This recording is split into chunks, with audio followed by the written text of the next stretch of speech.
ইতিহাস আর সংস্কৃতির নিঃশব্দ সাক্ষী হয়ে দাঁড়িয়ে রয়েছে এক প্রাচীন বৃক্ষ বনবিবি বটতলা।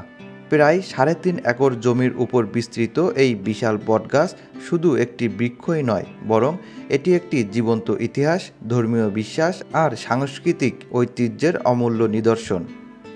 বলা হয়ে থাকে শত বছর আগে থেকে দেখা মিলছে এই বটগাছটির। লোকমুখে প্রচলন রয়েছে এটি একটি বিস্ময়কর গাছ। কথিত আছে কেউ যদি মন থেকে বনবিবিকে স্মরণ করে কিছু প্রার্থনা করত, তবে তার মনস্কামনা পূর্ণ হতো। এমনকি এখনও পর্যন্ত এই গাছে জুতা পায়ে ওঠেন না কেউ।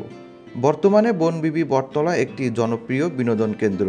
ছায়া সুনিবিড়, পাখির কুজন মুখরিত পরিবেশ, শ্যামল প্রকৃতি ছায়া সব মিলিয়ে মনোমুগ্ধকর এক পরিবেশ সৃষ্টি করেছে। প্রিয়জনের সঙ্গে কিংবা একান্ত একাকিত্বে কিছুটা সময় কাটাতে প্রতিদিনই এখানে ভিড় করে স্থানীয় মানুষজন। ক্লান্ত মনকে প্রশান্তি দিতে এটি এক নির্ভরযোগ্য আশ্রয়। এই গাছটি সাতক্ষীরা জেলার দেবহাটা উপজেলার বুকে অবস্থিত।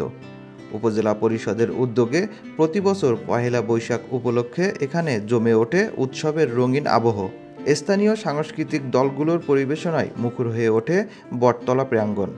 বটগাছের ছায়ায় বসে কোলাহলমুক্ত এক আনন্দঘন পরিবেশে দিনটি উদযাপন করেন এলাকার মানুষ।